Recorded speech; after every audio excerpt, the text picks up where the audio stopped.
എന്താ വേണ്ടേ?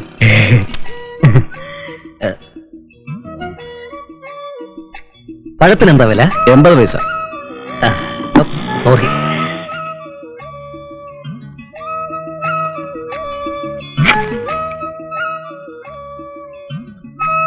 ആപ്പിളിനാ? Apple kilo 30 രൂപ. 30 രൂപ ലാഭം. ഓറഞ്ചിനാ? 32.50. എത്ര വേണം?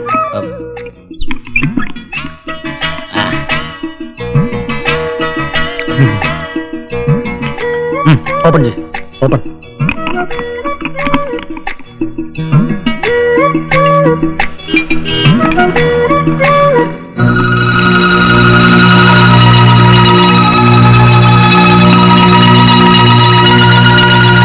എത്രയായി മൊത്തം? എല്ലാം കൂടെ എഴുതി കൂട്ടു. 16.50. ഒരു കാര്യം ചെയ്യൂ, ഈ ഫ്രൂട്ട്സ് എല്ലാം ഓരോ കിലോ വീതം എല്ലാ ഐറ്റവും പാക്ക് ചെയ്തോളൂ.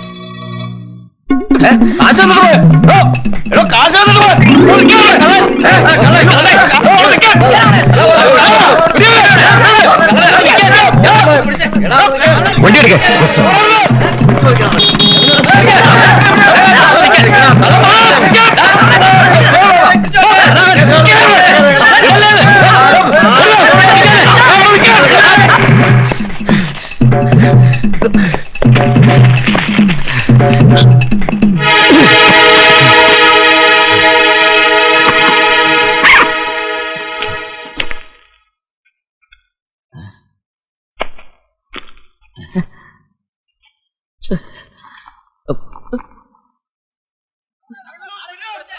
പൈസ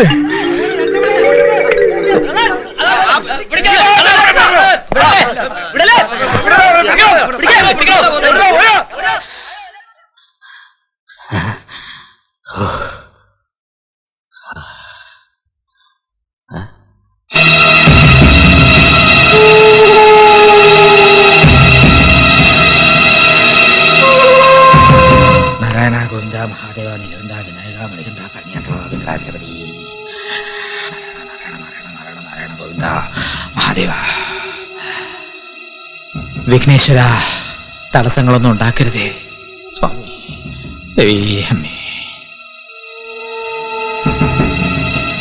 വേറെ ഒരു ഗതിയില്ലാത്തതുകൊണ്ടാണ് നിന്റെ അടുത്ത് ഞാൻ അഭയം പ്രാപിക്കുന്നത്. ബലമുണ്ട്. വേണ്ട, വലതുകാലം വെച്ച് എന്നെ കയറാം. മരണശേഷം സ്വർഗത്തിൽ പോകാനുള്ളതല്ലേ.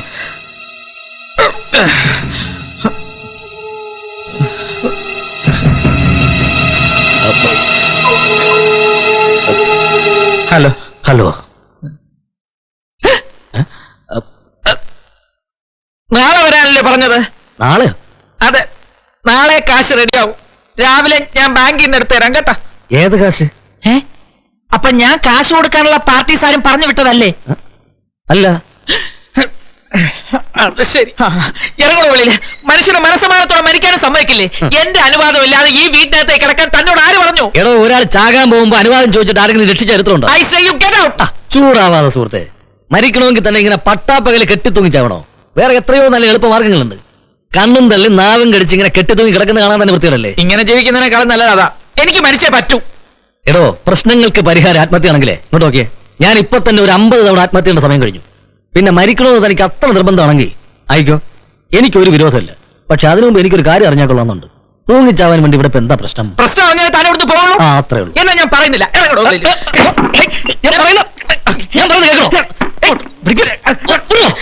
തൂങ്ങിച്ചാവടോ, ഞാൻ ഇവിടെ താമസാവുന്നില്ല. കേറ്, കുരുക്കിട്ടിരിക്കില്ലേ? കേറ്, കേറണോ? ഞാൻ ഇവിടെ സഹായിക്കാം.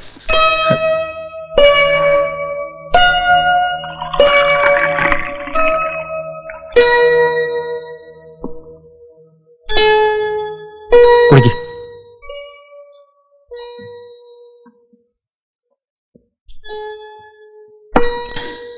ഇപ്പോ ടെൻഷനൊക്കെ മാറിയില്ലേ?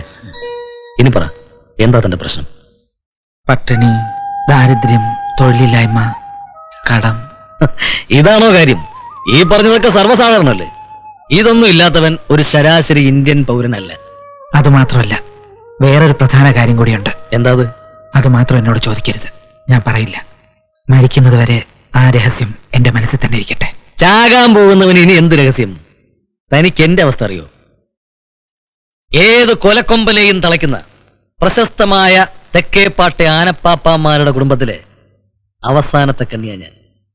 എന്റെ അച്ഛൻ പാപ്പാൻ, അപ്പൂപ്പൻ പാപ്പാൻ, അപ്പൂപ്പന്റെ അച്ഛൻ പാപ്പാൻ, പരമ്പരാഗതമായിട്ട് പാപ്പാൻ ഫാമിലിയാണ് ഞങ്ങള്.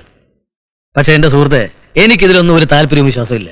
BSc പാസ്സായ ഞാൻ ഒരു ആനപ്പാപ്പാനായി ജോലി ചെയ്യാന്ന് വെച്ചാൽ എനിക്കത് ഓർക്കാൻ കൂടി വയ്യ. അങ്ങനെ ഇരിക്കുമ്പോഴാണ് ചേന്നമംഗലത്തൊരു പാപ്പാനെ ആവശ്യമുണ്ടെന്ന് പറഞ്ഞ ഒരാൾ വീട്ടിൽ വന്നത്. അച്ഛനാണെങ്കിൽ ഒരേ നിർബന്ധം, ഞാൻ ഉടനെ അവിടെ ചെന്ന് പാപ്പാനായിട്ട് ചാർജ് എടുക്കണമെന്ന്. സാധ്യമല്ല എന്ന് പറഞ്ഞ അപ്പം തന്നെ ഞാൻ നാട് വിട്ടു. 2 ദിവസമായി സുഹൃത്തെ ഞാൻ ഈ പട്ടണത്തിൽ വന്ന് പട്ടിണി നടക്കാൻ തുടങ്ങിയിട്ട്. ഒടുവിൽ വിശപ്പ് സഹിക്കാൻ വയ്യാതെ ജീവിതത്തിൽ ആദ്യമായിട്ട് ഞാനൊരു പിടിച്ചുപറിക്കാരനായി. കോട്ടെ സാരല്ല, ചേന്നമംഗലത്തെ മുല്ലയ്ക്കൽ തറവാട്ടിലെ ആനയുടെ ചവിട്ടും തൊഴിയും കൊള്ളുന്നവരും ഭേദ ഈ ജീവിതം. ഏത് തറവാടെന്നാ പറഞ്ഞത്? മുല്ലയ്ക്കൽ തറവാട്.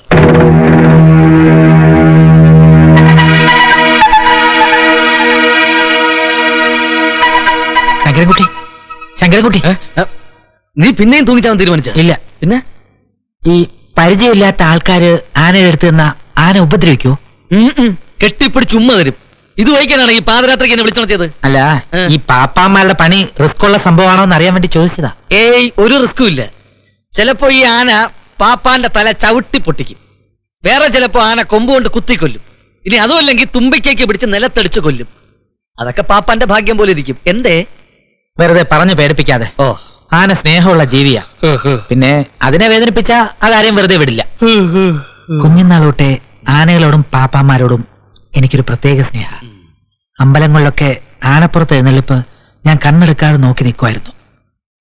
എന്നാലും ഇത്രയും വലിയൊരു ജീവിയെ ഈ പാപ്പാമാരെങ്ങനെ മെരുക്കിയെടുക്കുന്നു എന്ന് എനിക്ക് മനസ്സിലാകാത്തത്. അതൊക്കെ മെരുങ്ങും, ചില ടെക്നിക്ക് ഉണ്ട്.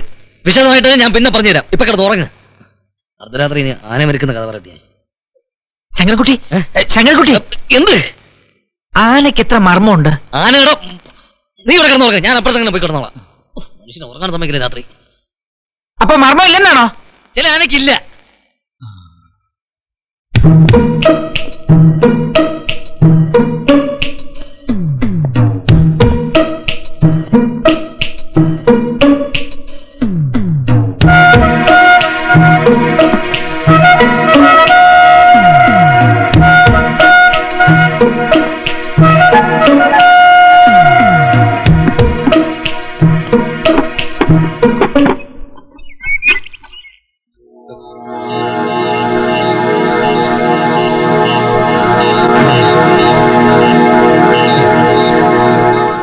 ഞാൻ നിങ്ങളെ എല്ലാവരും കാണാൻ അങ്ങോട്ട് പുറപ്പെടുകയായിരുന്നു.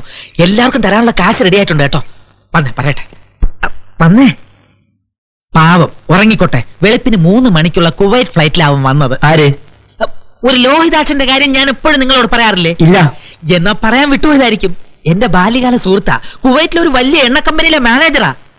എന്റെ സാമ്പത്തിക പ്രശ്നങ്ങളെല്ലാം അറിഞ്ഞിട്ട് അത് സോൾവ് ചെയ്യാനായിട്ടാവും വന്നിരിക്കുന്നത്. ഈ വക നമ്പറുകളൊന്നും ഞങ്ങളുടെ വേണ്ട. പോയി കാശെടുത്തോളൂ. ഞാൻ പറയുന്നൊന്നും വിശ്വാസമായിട്ടില്ലല്ലേ? ഈശ്വര, ഞാൻ ആരെ കൊണ്ടാ സത്യം ചെയ്യുക? ശരി, എങ്കിൽ നിന്റെ കൂട്ടുകാരനെ വിളിച്ചോണത്. മനസാക്ഷി ഉണ്ടോ ചേട്ടാ? യാത്രാ ക്ഷീണത്തോടെ വെളുപ്പിന് വന്ന് കിടന്നത് അവനെ ഞാൻ വിളിച്ചോണത്തണം അല്ലേ? അതിനെന്നെ കിട്ടൂല. എന്റെ പൊന്നു ചേട്ടാ, കുവൈറ്റിൽ നിന്ന് ഡിമാൻഡ് ഡ്രാഫ്റ്റുമായിട്ട് അവൻ വന്നിരിക്കുന്നത്. എങ്കിലെ ഡ്രാഫ്റ്റിംഗ് എടുക്ക്. വിഡ്ഢിത്തം പറയാതെ ചേട്ടാ, ഡ്രാഫ്റ്റ് എന്റെ പേരില്ല. അത് നിങ്ങൾ എങ്ങനെ മാറിയെടുക്കുന്നത്? ഇന്ന് ഞായറാഴ്ച പോയി, ഇല്ലെങ്കിൽ നമുക്ക് എല്ലാവർക്കും കൂടെ ബാങ്കിലോട്ട് പോയായിരുന്നു. ഏതായാലും ഇത്രയും ക്ഷമിച്ചില്ലേ, ഒരു 24 മണിക്കൂർ കൂടി എനിക്ക് വേണ്ടി ഒന്ന് ക്ഷമിക്കുക. അപ്പോ നാളെ രാവിലെ കൃത്യം 10 മണിക്ക് എല്ലാവരും ഇവിടെ വേണ്ട ബാങ്കിലോട്ട് വന്നാ മതി. അയ്യോബി, നമുക്ക് ഒരുമിച്ച് DD മാറാം. കുടിക്കാൻ ചായയോ കാപ്പിയോ? ഇപ്പോഴാ ഓർത്തത്. ബെൻസൺ ആൻഡ് ഹെഡ്ജസ് പാക്കറ്റ് കണക്കിനാവും കൊണ്ടുവന്നിരിക്കുന്നത്. വച്ചോ ചേട്ടൻ, പുള്ളിക്കാരൻ്റെ വാങ്ങിച്ചിട്ടാ മതിയേ. എടോ ഷാജി, നീ വന്നേ. ഒരു ദിവസത്തെ പ്രശ്നമല്ലേ ഉള്ളൂ, വെയിറ്റ് ചെയ്താലും. നാളെ ബാങ്കിൽ വെച്ച് ഇടപാട് തീർത്തില്ലെങ്കിൽ അങ്ങനെ ഒരു സംഭവമേ ഉണ്ടാവില്ല. അല്ല, നാളത്തോടെ നിങ്ങളുടെ എല്ലാവരുടെ ഇടപാട് തീരും. വാ. ഇത് താൻ തന്നെ വലിച്ചോ.